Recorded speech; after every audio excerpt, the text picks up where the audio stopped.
जय हिंद दोस्तों, नमस्कार।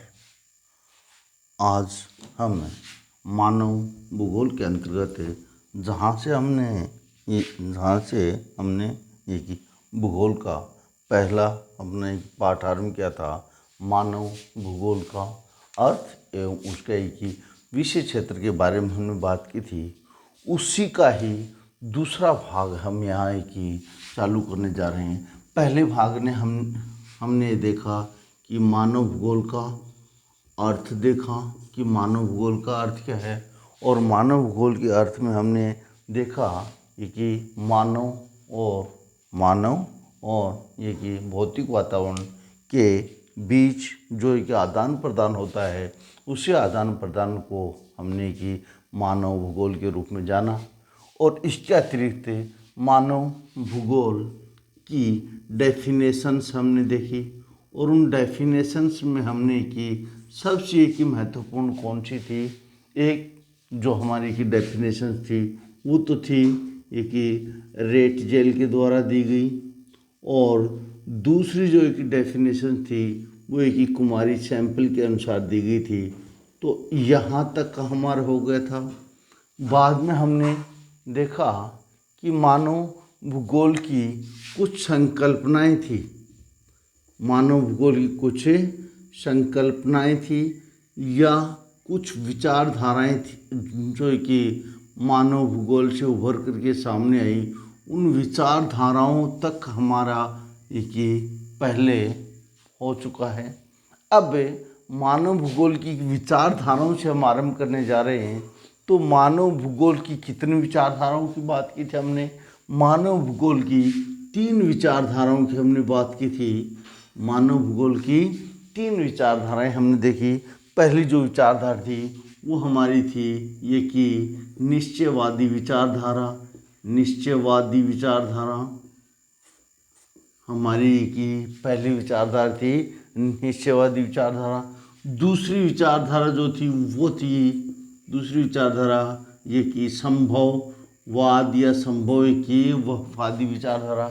और तीसरी जो विचारधारा थी वो हमारी थी ये कि नव निश्चयवाद विचारधारा। नव निश्चयवाद विचारधारा। तो इन 3 विचारधाराओं की हमने बात की।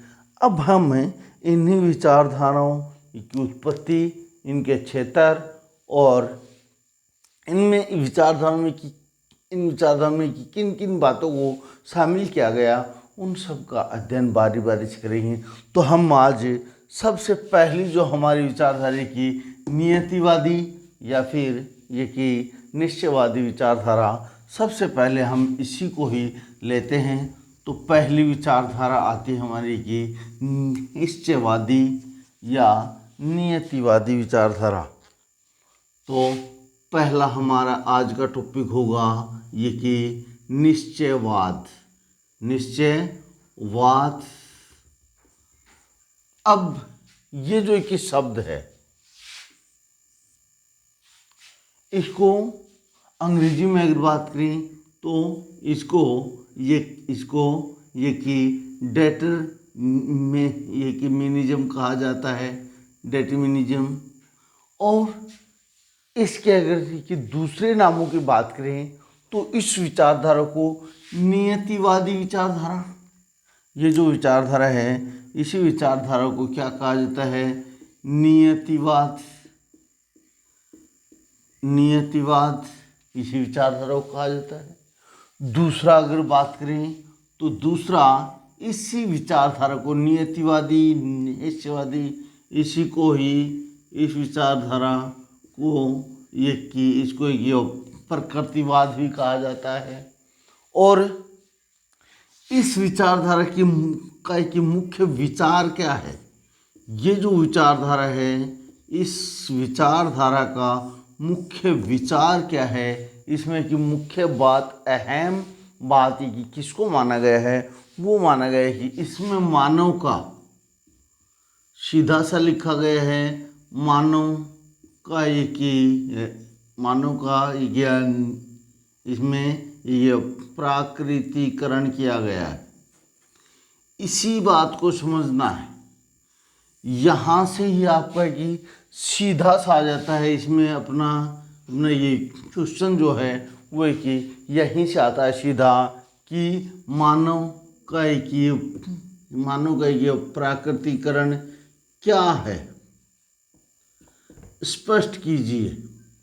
यहीं से आता है ये आपका सीधा बन करके, या फिर आता है ये कि नियतिवाद, ये कि क्या है, स्पष्ट कीजिए। इनमें से कोई एक नाम दे देगा और उसको स्पष्ट करने के लिए कहेगा। लेकिन यहाँ ये जो एक ही सेंटेंस है इसको याद रखना, यहाँ से भी पूछा जाता है। अब मानव तो है, लेकिन ये जो है इसको हमें भौतिक वातावरण से समझना है कि ये मानव की आदिम अवस्था से संबंधित है। समझना, ये मानव की कौन सी अवस्था, आदिम अवस्था से संबंधित है, आदिम अवस्था का सूचक है, आदिम अवस्था का सूचक है। अर्थात जब मानव जीवन आरंभ हुआ पृथ्वी पर, उस समय क्या था मानव, वही अवस्था कौन सी है, यह हमारे की नियतिवाद कहलाता है। अर्थात यहाँ पर एक कि मानव को अहम स्थान की नहीं दिया गया है, अपितु जो हमारे की नेचर है, जो हमारा नेचर जो है, भौतिक वातावरण जो है, उसी को ही महत्वपूर्ण स्थान दिया गया है। ध्यान रखें, इसमें जो एक अहम रोल होगा वो किसका होगा, नेचर का होगा। अर्थात यहाँ पर कि सारा काम किसके अधीन होगा, ये इसमें कि नेचर के अधीन होगा। और मानव को स्वयं को इस अवस्था में क्या करना पड़ेगा, मानव जो है उस मानव को अपने आप को नेचर के नियमों के अनुसार ढालना पड़ेगा। अर्थात यहाँ पर कि मानव को नियमों के अनुसार डालना पड़ेगा। क्यों, उसका भी एक रीजन देखिए। दूसरी विशेषता क्या है इसमें कि मानव जो है, मानव को एक अपनी की नेचर है, उसको ये प्रकृति के अनुसार रहना पड़ता है, अनुसार रहना होगा। अर्थात नेचर के जो नियम हैं, इसके अपने की नेचर के जो नियम हैं, उन नियमों के अनुसार मानव को स्वयं को ढालना होगा। क्यों ढालना होगा, यहाँ से देखिए कि मानव को नेचर के अनुसार ढालना पड़ेगा। क्यों ढालना पड़ेगा, इस बात का आंसर क्या होगा, क्योंकि ये मानव की कौन सी अवस्था है, आदिम अवस्था। इसका आंसर देखिए, पहले दे दिया गया है कि ये मानव की कौन सी अवस्था है, आदिम अवस्था है। और आदिम अवस्था की विशेषता क्या थी कि मानव को जो है वो आधुनिकता का ज्ञान नहीं था। तो यहाँ पर क्या बनेगा, सीधा सा है कि इस अवस्था में क्या था, नियतिवादी में कि मानव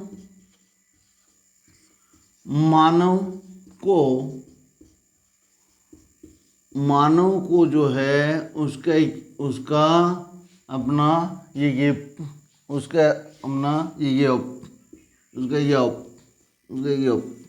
प्रौद्योगिकी या फिर की तकनीकी जो है, उस तकनीकी का क्या था, मानव के पास ये कि तकनीकी का अभाव था। ये बात सबसे महत्वपूर्ण है, मानव के पास क्या था, मानव के पास ये कि तकनीकी का अभाव था। और इस अवस्था का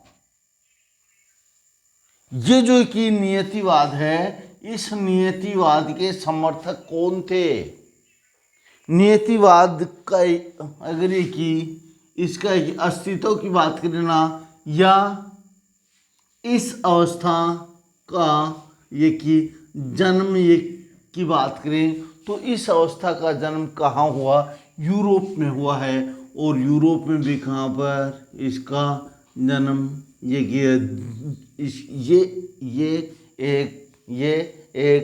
कि जर्मनी की विचारधारा है, और इसके समर्थक कौन कौन हैं। यहाँ देखिए कि नियतिवाद जो है इसके समर्थकों की अगर बात करें, समर्थकों में कि पहला जो समर्थक है और उसको क्या कहा जाता है, नियतिवाद के कि फाउंडर भी कहा जाता है, इसको इसका पिता भी कहा जाता है नियतिवाद का। सबसे महत्वपूर्ण कौन था, रेटजेल था। रेटजेल को नियतिवाद का समर्थक कहा जाता है और ये कि वही रेटजेल है जिसे मानव भूगोल का एक ही पिता कहा जाता है और इनके एंथ्रोपोजोग्राफी के कारण ही मानव भूगोल अस्तित्व में आया था। क्यों, क्योंकि इसने कि मानव को अपने ये की ग्रंथ में महत्वपूर्ण स्थान दिया था। उससे पहले केवल कि नेचर जो थी या अपनी एक भू आकृतियाँ थी उन्हीं का अध्ययन होता था भूगोल में, लेकिन इनके आने के बाद इनकी एंथ्रोपोजोग्राफी के कारण मानव को भी कि भूगोल में महत्वपूर्ण स्थान दिया जाने लगा था। और रेटजेल के साथ साथ इनके समर्थक की बात करें तो इनका एक महत्वपूर्ण समर्थक कुमारी सैंपल या एलन सैंपल थी। एलन सैंपल थी और ये सैंपल रेटजेल की क्या थी, इनकी की शिष्या थी और इन्होंने भी किसका, एक की नियतिवाद का ही समर्थन किया था। इसके अलावा भी और एक की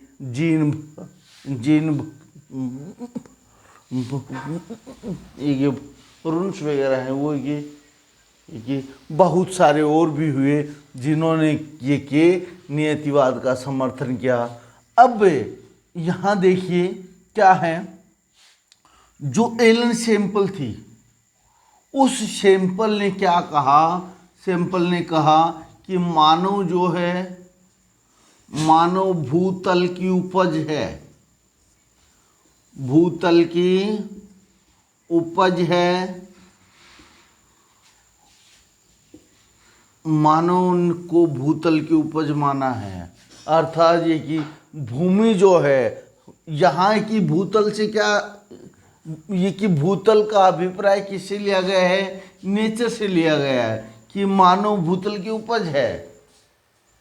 और आगे उसने कहा कि उसका जन्म इसी रेत से हुआ है, इसी की मिट्टी में उसका जन्म हुआ है और इसी मिट्टी में उसको कि मिल जाना है। माता कौन है उसकी, कि नेचर जो है वही इसकी की माता है और ये कि मानव उसी नेचर की गोद में ही कि इसका अस्तित्व है और इसलिए उसे हमारे भौतिक वातावरण के नियमों का पालन करना पड़ेगा।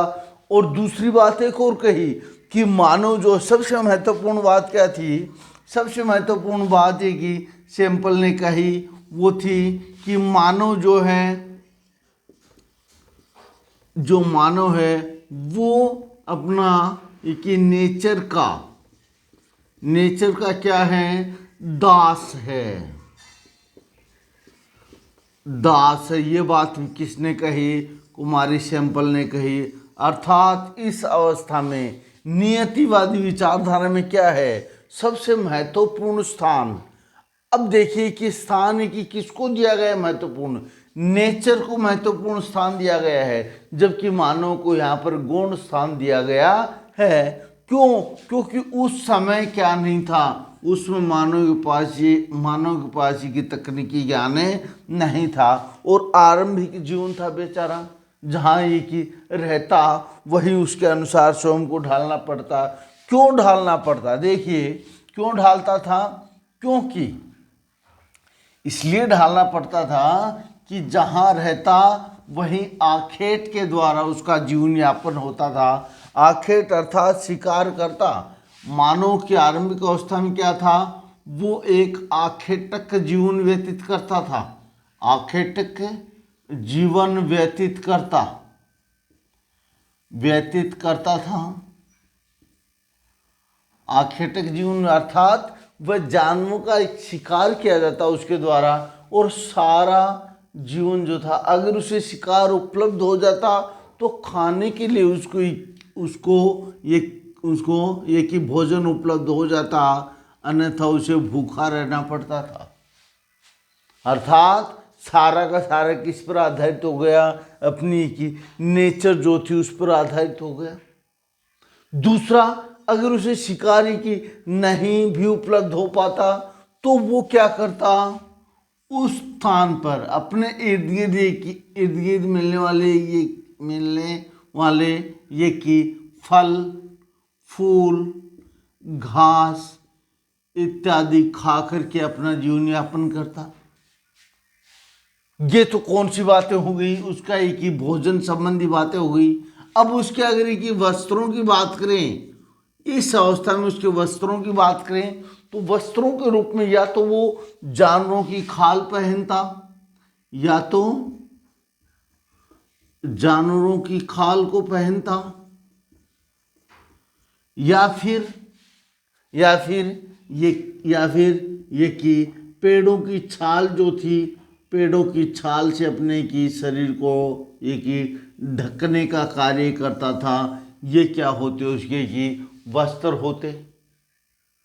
आभूषण क्या थे, उसके जो आभूषण थे उस समय, वो आभूषण भी जानवरों की हड्डियों के बने हुए, जानवरों की हड्डियों से स्त्रियां जो थी अपने आभूषणों का निर्माण करती थी। जानवरों की हड्डियां, जानवरों की हड्डियों से। और उस समय की मकान क्या थे बेचारे के पास, मकान जहां एक ही रहता। अब तो वो आखेटक था उस समय, स्थायी जीवन स्थायी रूप से एक ही रहना तो उसके पास था ही नहीं। जहां उसको एक ही घास फूस या फिर अपने या फिर उसे ये कि जानवर जहाँ उसके लिए कि जंगलों में अधिक होते, वहीं उनके पीछे पीछे उसका भागना रहता। अर्थात स्थायी जीवन प्रारंभ नहीं किया था। और हो भी इसके कहीं स्थायी जीवन उसने ये कि आरंभ किया था अंत में, इस अवस्था के अंत में जाकर के, तो उसके कि मकान किससे बने होते, मकान भी कि मिट्टी और घास के बने हुए होते थे। मिट्टी और घास, अर्थात सारा का सारा जीवन की नेचर पर, भौतिक वातावरण पर था। और उसे कि बाढ़ सूखा इत्यादि समस्याएं झेलनी पड़ती, रोग और की महामारियों का बेचारे पास कोई उपचार नहीं था। तो सारा का सारा किस पर आधारित होगा, ये कि गॉड के अधीन था। अर्थात ये कि नेचर उसे कि जैसे ही कि रखती उसे वैसा ही रहना पड़ता था। मानव के हाथ में इस अवस्था में कुछ भी नहीं था। क्यों? क्योंकि उसके पास ये कि तकनीकी ज्ञान नहीं था। और तकनीकी ज्ञान के उसके कि बिना ही क्या था, मानव को एक प्रकृति का दास माना गया। उसको प्रकृति के नियमों का पालन करना ही पड़ता था। ये क्या था, हमारे की नियतिवादी विचारधारा थी जो आपके समझ में आई होगी। और यहीं से ही अब आप अपनी ये कि बुक में देखना, वहाँ पर दिया हुआ है एक अपना एक उत्तरी भारत की एक स्टोरी दी गई है, उसको ध्यान से देखना। उसमें क्या किया गया है, उसमें मानव को एक भौतिक वातावरण के अधीन दिखाया गया है। उसके द्वारा स्थानांतरित खेती की जा रही है। यहाँ स्थानांतरित खेती किससे, इस अवस्था में स्थानांतरित खेती आरंभ में की नहीं थी, लेकिन इसका जब अंतिम की दौर आ रहा था, जब मानव के पास उसका ये कि उसके पास ये कि तकनीकी ज्ञान आना प्रारंभ हुआ, इसका आरंभ हुआ, तब उसने क्या करना प्रारंभ कर दिया था, स्थायी रूप से कि रहना भी आरंभ कर दिया था और साथ साथ स्थानांतरित खेती भी आरंभ कर दी थी। उसने स्थानांतरित खेती भी आरंभ कर दी थी। स्थानांतरित खेती उसने स्थानांतरित ये अपने ये कृषि थी वो भी आरंभ कर दी थी। स्थानांतरित कृषि में कि क्या होता है, स्थानांतरित खेती में अपना ये कृषि में स्थानों को एक स्थान पर एक बार खेती होगी और उसके 2-3 वर्ष बाद 2 या 3 वर्ष बाद जब ये जमीन जमीन ये कि उत्पादन क्षमता जब समाप्त हो जाती है, उत्पादन क्षमता की समाप्ति के बाद उस जमीन को छोड़ दिया जाता है और किसी अन्य स्थान पर जाकर के खेती प्रारंभ की जाती है। उसी खेती को स्थानांतरित, स्थान का एक ही अंतरण किया जाता है। इसमें ये कि स्थान कोई की छोड़ करके दूसरे स्थान पर खेती की जाती है, वही खेती क्या होती है, स्थानांतरित खेती होती है। इसमें उत्पादन नाम मात्र का होता है। इसमें कि विस्तृत क्षेत्र होता है, विस्तृत क्षेत्र में खेती की जाती है, लेकिन उत्पादन की मात्रा अगर देखें तो उत्पादन क्षेत्र की अपेक्षा क्या होता है कि लेस देन एरिया, अर्थात कि उत्पादन इसमें कि कम होगा, क्षेत्र अधिक होगा। और इसमें जो है वो एक ही खेती के औजार जो हैं वो औजार भी क्या होंगे कि उसमें जो पुराने औजारों से खेती की जाती है। पुराने जो औजार होते हैं अर्थात वो औजार किसके, या तो स्टोन्स के बने होंगे या फिर ये कि लकड़ी के बने हुए औजार होते हैं, उनसे ही खेती की जाती थी। तो ऐसी खेती में उत्पादन कम होता था। और उद्देश्य क्या था इस खेती का, उनका उद्देश्य क्या था, केवल खाने के लिए अनाज उत्पादन करना, केवल अनाज उत्पादन किया जाता था। वही खेती कौन सी, स्थानांतरित थी। इसे भारत में झूमिंग कृषि की नॉर्थ ईस्ट इंडिया है, वहाँ पर इसको एक झूमिंग कृषि कहते हैं। इसकी बात हम एक बाद में करेंगे, अगले अध्याय में आएगा तो वहाँ पर इसकी विस्तार से अध्ययन करेंगे। तो ये क्या थी, नियतिवादी विचारधारा थी।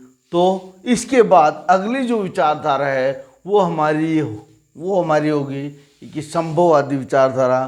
तो उसका अध्ययन हमें ये नेक्स्ट वीडियो में करेंगे। इन वीडियोज़ को आप ये देखें और इसे कि ज़्यादा से ज़्यादा ये कि मात्रा में इनको ये कि शेयर करें, ताकि अन्य बच्चे भी इनका लाभ ले सकें। जय हिंद दोस्तों, नमस्कार।